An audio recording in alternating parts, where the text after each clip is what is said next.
ಆಗಲಿ, ಅದರಂತೆಯೇ ಬರೆಕೊಡುತ್ತೇನೆ.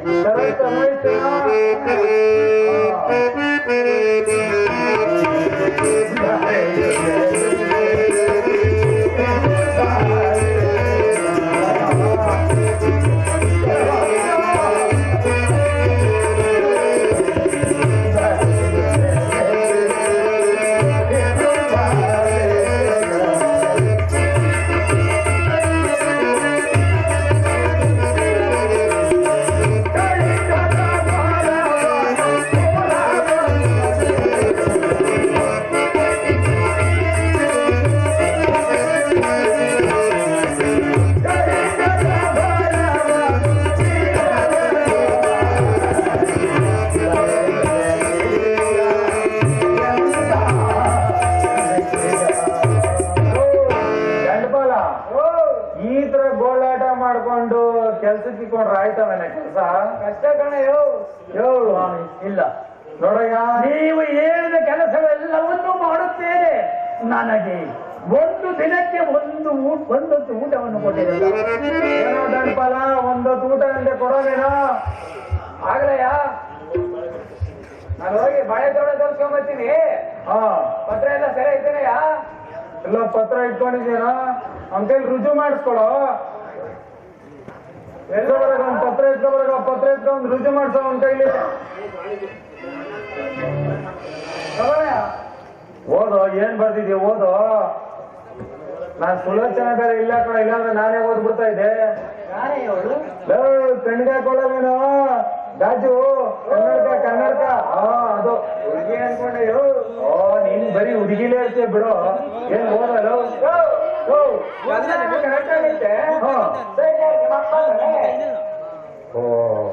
ನನ್ ಮಗ ನೀನ್ ಇದೆಯಲ್ಲೋ, ನಾನ್ ನಿನ್ಗೆ ಅಪ್ಪ ಅನ್ಸ್ಕೊಳ್ಳಿಲ್ಲ.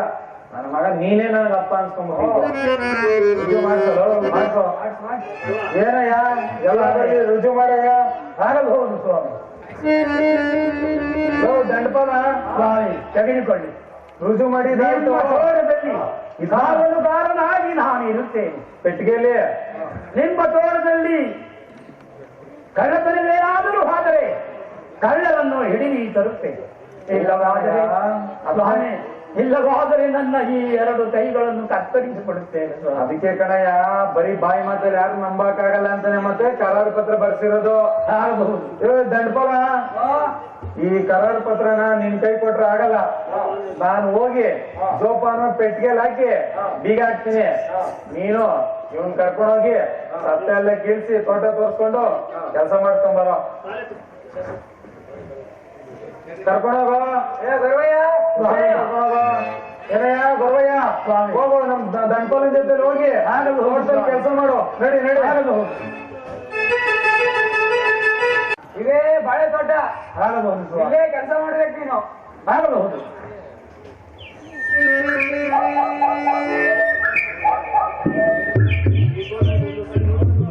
ಈ ತೋಟವನ್ನು ಒಂದು ಸಾರಿಗೆ ನೋಡಿಕೊಂಡು ಬರುತ್ತೇನೆ.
ಅಲಕ ಯಾರಪ್ಪ ನೀನು ಇಲ್ಲಿ ಏನು ಮಾಡುತ್ತೀರಿ?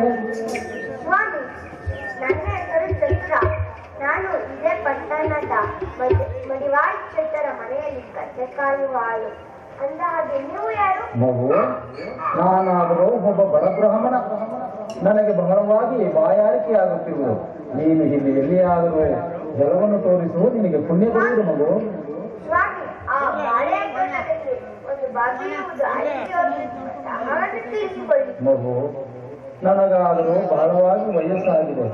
ಈ ನೇತ್ರಗಳು ಸಹ ಸರಿಯಾಗಿ ಕಾಣುವುದಿಲ್ಲ, ನಡೆಯಲು ಸಹ ಶಕ್ತಿ ಇಲ್ಲ. ನೀನೇ ಬಂದು ಜಲವನ್ನು ತೋರಿಸಿದರೆ ನಿನಗೆ ಪುಣ್ಯ ಬರುವುದಿಲ್ಲವೇ ಮಗು? ಆಯ್ತು, ದಣಿ ಅಪ್ಪಣೆಯಂತೆ ನಾನು ಕತ್ತೆ ಕಾಯುವ ಆಳು. ನಾನು ನಿಮ್ಮೊಂದಿಗೆ ಬಂದರೆ ತಪ್ಪಾಗುವುದಿಲ್ಲವೇ? ಮಗು, ನೀನು ಬಾಳದಿದ್ದರೆ ನಾನು ಇಲ್ಲಿಯೇ ಪ್ರಾಣತ್ಯಾಗ ಮಾಡಿದರೆ ನಿನಗೆ ಆಗ ದೋಷ ಬರುವುದಿಲ್ಲವೇ ಮಗು? ಯೋಚಿಸಿ ನೋಡು. ಆಯ್ತು ಸ್ವಾಮಿ, ನಿಮಗೆ ಜಲವನ್ನು ತೋರಿಸುತ್ತೇನೆ.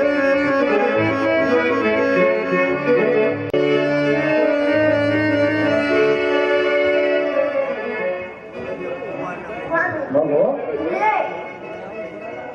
ಇದೇ ನೋಡಿ ಆ ಬಾವಿ. ಹೌದಾ? ನೀರನ್ನು ಕುಡಿದು ನಿಮ್ಮ ದಾಹವನ್ನು ತೀರಿಸಿಕೊಳ್ಳಿ. ಇಲ್ಲೇ ಇರು ಮಗು.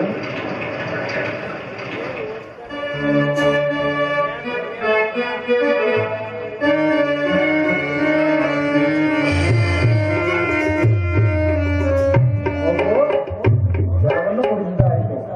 ನನಗೆ ಬಹಳವಾಗಿ ಹಸಿವೆ ಆಗುತ್ತಿರುವುದು. ಇರು ಬಾ ಮಗು, ಇಲ್ಲಿ ಅಲ್ಲಿ ನೋಡು. ಆ ಬಾಳೆಯ ಗೊನೆಯಲ್ಲಿ ಬಾಳೆಯ ಹಣ್ಣುಗಳು ಹಣ್ಣಾಗಿ ಘಮಘಮನೆ ಪರಿಮಳವನ್ನು ಬೀರುತ್ತಿರುವುದು. ನೀನು ಆ ಬಾಳೆ ಗೊನೆಯಲ್ಲಿ 2 ಚಿಕ್ಕ ಹಣ್ಣುಗಳನ್ನು ಕಿತ್ತುಕೊಡು. ಈ ತೋಟದವರು ಬಂದು ಕೇಳಿದರೆ ನಾನು ಅವರಿಗೆ ಹೇಳುತ್ತೇನೆ ಮಗು.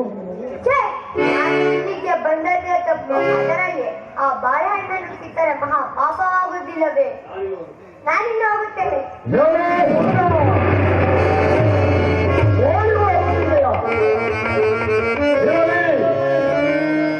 ಈ ಬಾಳೆಯ ಕೊನೆಯಲ್ಲಿ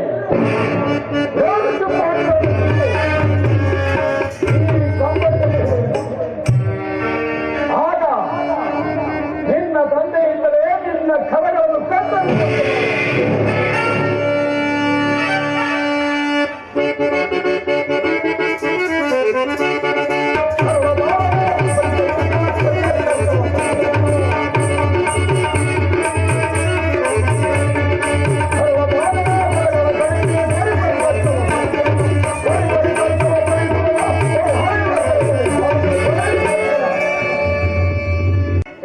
ಸರದಿಯಂತೆ ಈ ತೋಟವನ್ನು ಒಂದು ಗಾಳಿ ಮಾಡಿಕೊಂಡು ಬರುತ್ತೇನೆ.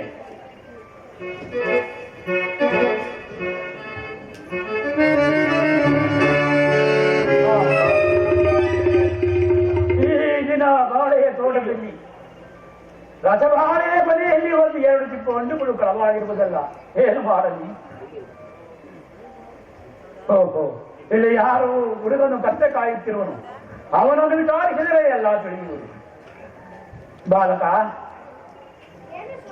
ನಮ್ಮ ತೋಟಕ್ಕೆ ಯಾರಾದರೂ ಬಂದಿದ್ದಾರೇನಪ್ಪ? ಪೂಜ್ಯರೇ, ಒಬ್ಬ ಬಡ ಬ್ರಾಹ್ಮಣ ನೀರನ್ನು ತರಿಸಿ ಒಂದು ತೋಟದ ಒಳಗೆ ಕರೆದುಕೊಂಡು ಬಂದರು. ಅಲ್ಲಿಗೆ ಹೋಗಿ ಬಾಳೆಹಣ್ಣನ್ನು ಕಿತ್ತುಕೊಂಡು ಬಂದು ಹೇಳಿದರು. ಅದಕ್ಕೆ ನಾನು ಒಪ್ಪದೆ ಓಡಿ ಬಂದನು ಸ್ವಾಮಿ. ನಾನು ಮಾತ್ರ ಬಾಳೆಹಣ್ಣನ್ನು ಕೀಳಲಿಲ್ಲ ಸ್ವಾಮಿ. ಅಯ್ಯ, ಸುಳ್ಳ ಕೇಳಬೇಯಪ್ಪ. ನ್ಯಾಯವಾಗಿ ಹೇಳು, ಈ ತೋಟಕ್ಕೆ ಯಾರಾದರೂ ಬಂದಿದ್ದರ? ಎಲ್ಲವೂ ಹಂಗ ಅಲ್ಲದೆ ಈ ಕಂಬಳಿ ಯಾರದು? ನನ್ನದೇ ಸ್ವಾಮಿ.